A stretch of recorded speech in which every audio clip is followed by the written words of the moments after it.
পড়াতে যাচ্ছে। ও বাপজান আমার ভাইরা, যে কথাটি বলছি সেই কথাটি আপনারা লক্ষ্য করে শুনবেন।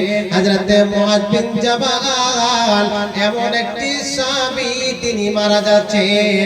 এবার ওই সাহাবীটি মারা গেলেন, জানাজাকে পড়াচ্ছেন বলেন কে পড়াচ্ছেন? আল্লাহর নবী সাল্লাল্লাহু আলাইহি ওয়াসাল্লাম। কে পড়াচ্ছেন বলেন? আল্লাহর নবী পড়াচ্ছেন। এবার আল্লাহর নবী জানাজাতে দাঁড় হয়ে আছে।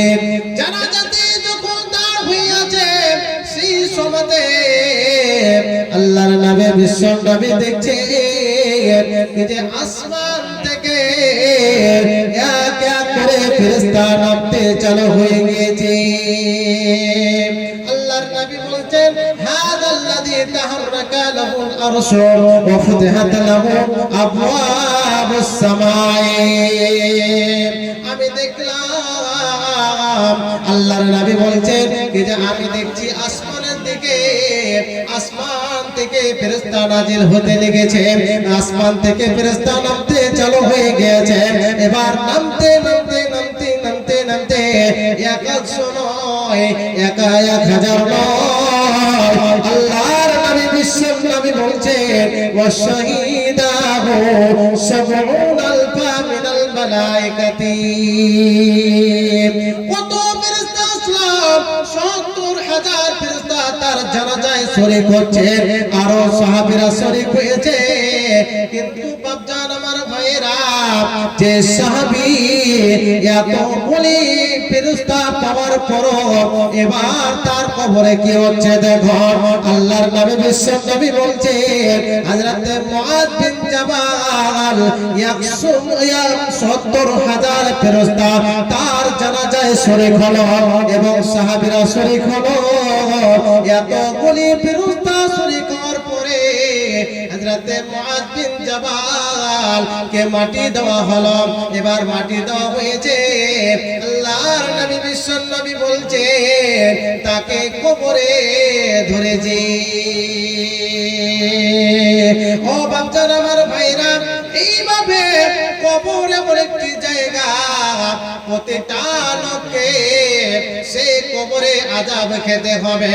ও বাপজান আমার ভাইরা, সে কবর এমন একটি জায়গা, সে জায়গাতে গেলে আমাদেরকে কাউকে ছাড়বে না। কেন ছাড়বে না বাপজান আমার ভাইরা? যে লোকটি মারা যায়, যে সাহাবীটি মারা গেল, মারা যাওয়ার পরে 70,000 ফেরেশতা নাজিল হচ্ছে এবং সাহাবীরা হচ্ছে এতগুলি হওয়ার পরও তার কবরে তাকে ধরলো। তবে আমরা তো 5 ওয়াক্ত নামাজ আদায় করি না, নামাজকে ছেড়ে ছেড়ে ছেড়ে ছেড়ে আদায় করি। ও বাপজান আমার ভাইরা, তবে ওই নামাজে আমাদের খুশু এবং খুশু হয় না। নামাজে যখন দাঁড় হয়ে যাব, তখন ভুট্টার বইয়ের কাম বলে মনে আসবে, ওই দোকানের কথা বলে মনে আসবে। ও বাপজান আমার ভাইরা, এই লোকগুলি যদি মারা যায়, তবে তার কবরে কি অবস্থা হবে বলে? নারে তাকবীর! বাপজান আমার ভাইরা, তবে এই কবরে যে আমাদেরকে ধরবে, তবে তার আগে আমাদেরকে কিছু তৈয়ার করতে হবে, কিছু জোগাড় করতে হবে। ও বাপজান আমার ভাইরা, আপনি মারা গেলেন, মারা যাওয়ার পরে পরে আপনাকে কবরে ঘুমিয়ে দেওয়া হলো, কবরে আপনাকে মাটি দেওয়া হয়ে গেল। এবার আপনার আত্মীয় স্বজন আপনার জন্য কিছু বলল না, কিন্তু এমন এমন আমল রয়েছে রে বাপজান আমার ভাইরা, সে কবরে আযাব থেকে যদি আপনি বাঁচতে চান, তবে বাপজান আমার ভাইরা, সে কবরে আযাব থেকে বাঁচতে গেলে আপনাকে 3টি আমল করতে হবে। 3টি যদি আপনি আমল করেন, তবে মরার পরও আপনার কাছে সেই সওয়াব বলে সে নেকিগুলি আপনি পেতে থাকবেন। বাপজান আমার ভাইরা, আল্লাহর নবী বিশ্ব নবী বলছেন, শুনে রেখো, এই পৃথিবীর মানুষরা তোমরা শুনে নাও আল্লাহর নবী বিশ্বনবী বলছেন ইদা মাতাল ইনসানু ইনকাতা আনহু আমালুহু ইল্লা মিন সালাসাতিন সাদকাতিন জারিয়া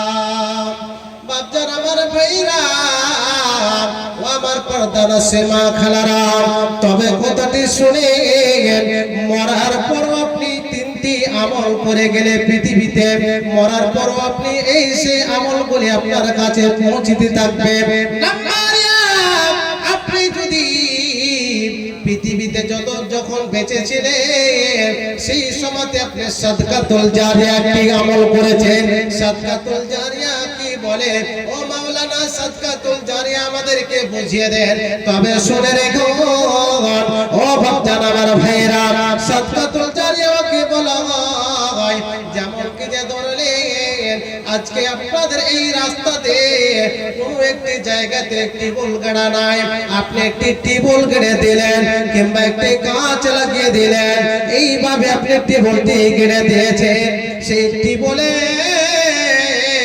রাস্তা দিয়ে যতগুলো মানুষ যায় ওই টিবলে পানি পান করে এবং আলহামদুলিল্লাহ বলে এবং আপনাকে দোয়া দেয় আপনি মরে গিয়েছেন কিন্তু মরে যাওয়ার পর আপনাকে সেই নেকিগুলি পৌঁছতে থাকবে যে নেকিটা আপনি কবরে ঘুমিয়ে আপনি কবরে শুয়ে শুয়ে সেই নেকিগুলি পেতে থাকবেন বাপজান আমার ভাইরা এইভাবে সাদকাতুল জারিয়া বলা হয় এইভাবে আপনি নেকি করে থাকেন তবে আপনি মরার পরও আপনি নেকি পেতে থাকবেন বাপজান আমার ভাইরা আরেকটি আল্লাহর নবী বিশ্বনবী বলছেন আও ইলমুন ইনতাফাউহু আল্লাহর নবী বলছেন শোনো এইভাবে ধরে এ মাওলানা ইলম হাসিল করেছে এই ভাইজান এত সুন্দর করে লেখাপড়া করেছে বয়স্ক হয়ে গিয়েছে এবার কতগুলি তার হাত দিয়ে মুলবে মাওলানা হয়েছে এবার কতগুলি ছেলে তার কাছে কোরআন শিক্ষা করেছে কতগুলি লোক তার কাছে দোয়া শিখেছে এই বাপজান এ নওজান যখন মারা যাবে মারা যাওয়ার পরে যতগুলি কোরআন শিখেছে তার মুখ দিয়ে যতগুলি তার কাছে কোরআন হাদিস শিখেছে এই কোরআন হাদিসগুলি যখন পড়বে যখনই পড়বে যতদিন পর্যন্ত তার ইলমটা বেঁচে থাকবে ততদিন পর্যন্ত ইনি নেকি পেতে থাকবে ইনি মারা গেল সে নেকিগুলি পৌঁছতে থাকবে নাম্বার 3 আওয়ালাতিন সালিহিন ইয়াদউ লাহু নাম্বার 3 হলো যেমন কি যে ধরলেন আমার বাবা আমাকে লেখাপড়া করিয়েছেন একটি ভালো সন্তান করিয়েছে একটি ভালো একটি আলেম করিয়েছে কিংবা একটি ছেলেকে ভালো শিক্ষা দিয়েছেন এবার আমার বাবা মারা গেল এবার আমার বাবা যদি মারা যায় এই মারা যাওয়ার পর আমার বাবা নেকি পাবে আমার কাছ থেকে নেকি পাবে কেন না আমার বাবা আমাকে লেখাপড়া করিয়েছে এবার আমার বাবার জন্য আমি দোয়া করেছি সেই দোয়া হলো আমার ওই দোয়া বলে চলে যাবে আমার বাবার কাছে আমি আমার বাবার জন্য আমি দান করব আমি মসজিদে লাগিয়ে দিব কিছু টাকা এইভাবে আপনি যতগুলি এইভাবে দান সদকা করবে সে বাবার নামে চলে যাবে বাপজান আমার ভাইরা এই সাদকাতুল জারিয়া এমন একটি জিনিস যেমন কি ধরলেন একটি মসজিদ তৈরি করছেন আপনারা এই মসজিদ তৈরি করতে গিয়ে কতগুলি টাকা পয়সা খরচ হবে বাপজান আমার ভাইরা এই মসজিদের জন্য আপনাকে কিছু দান করতে হবে এই দান যদি আপনি করে দিলেন এই দানগুলি যদি আপনি লিখে দিলেন এইভাবে যদি আপনি এইগুলি লিখে দিলেন যতদিন পর্যন্ত আপনি মরে যাবেন যতদিন পর্যন্ত কিয়ামত না হবে ততদিন পর্যন্ত আপনার কাছে সে নেকি গুলি পৌঁছতে থাকবে। ও কবর